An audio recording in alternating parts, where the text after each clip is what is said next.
Hello friends, I am Dr. Abhinav and we have a very special patient from London and he has come to us for a revisit after 6 months of his surgery which we did in November 2025. He is already known to me because I have operated him in his previous ventures and he has got a world record five hair transplants in total, which is a sort of record in the world, and almost all his hair transplants were successful. And he started losing hair at the age of 25 and today he is 36 years of age, so 11 years, 5 hair transplants, and he's sitting in front of you. And why he needed 5 hair transplants we will know from him in the later part of the interview. So meet Mr. Neki. He's from London, right? And you are 36 years of age, so please tell something about yourself, sir.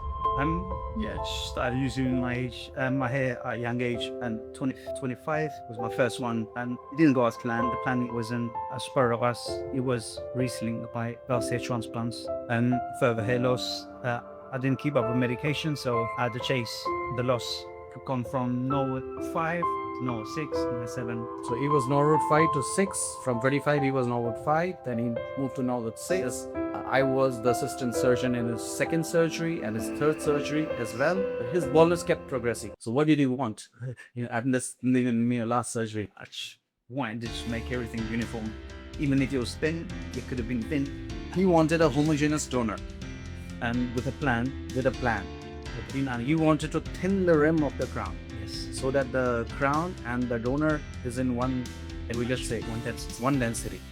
He didn't want crops of hair in his donor. so there's no patches of like zebra patches, leopard patches everywhere. So it's uniform. It doesn't matter if it's thin.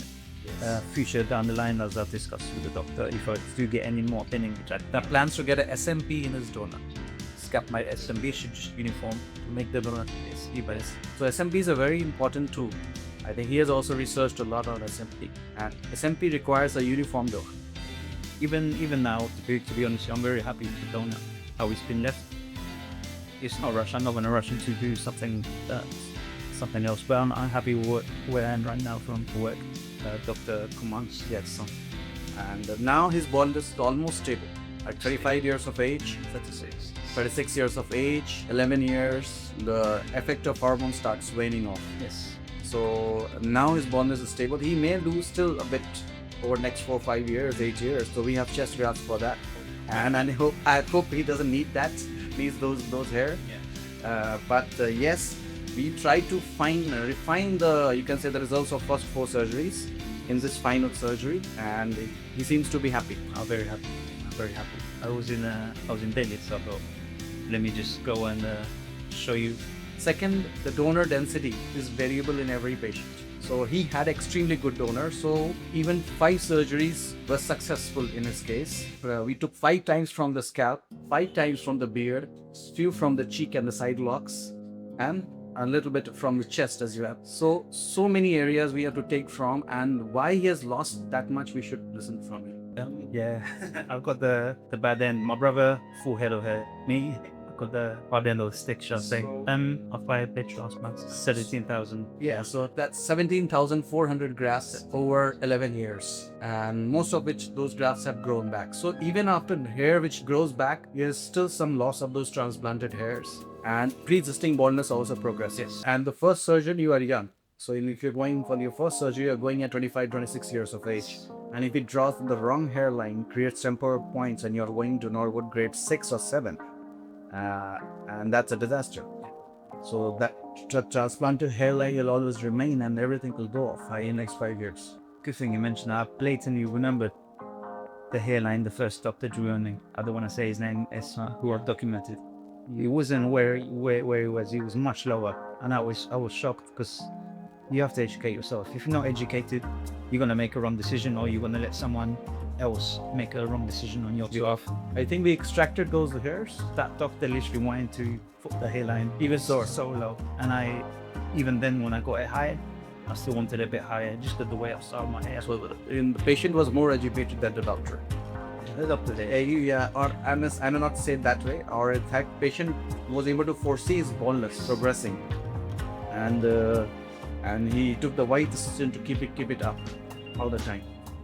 You should visit his journey on Hair Restoration Network. He's a textbook on hair transplant. What to do, what not to do, and his link is well mentioned in the, you can say, the bio below. And please visit his journey, and you can ask relevant questions there as well, and he will be very happy to reply to those, especially for those people who are looking for a hair transplant and who wants to ask genuine questions to him. And I'm sure that he will reply to those questions whenever it is asked on the forum.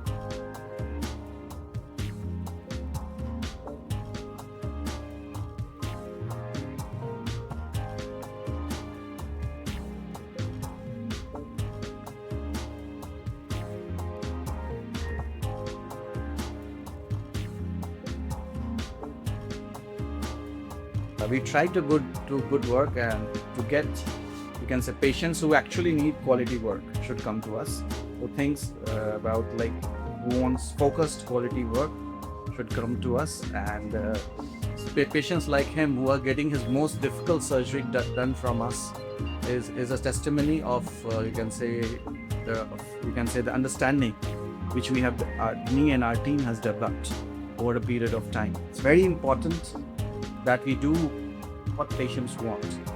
Also, apart from putting our scientific skill and artistic skills into place, he wanted something very specific. I'm very happy that we were like able to do what he wanted. I wish him best of luck, and for whatever he pursues in future. And a very happy. I wish you a very healthy life, peaceful life. We plan ahead, and let's now put an end to this hair transplant journey. Just need to focus on family life. Yes, and it has been 11 years. 11 years is a very big time, and you change your career as well because of the. Thank you, sir. Okay.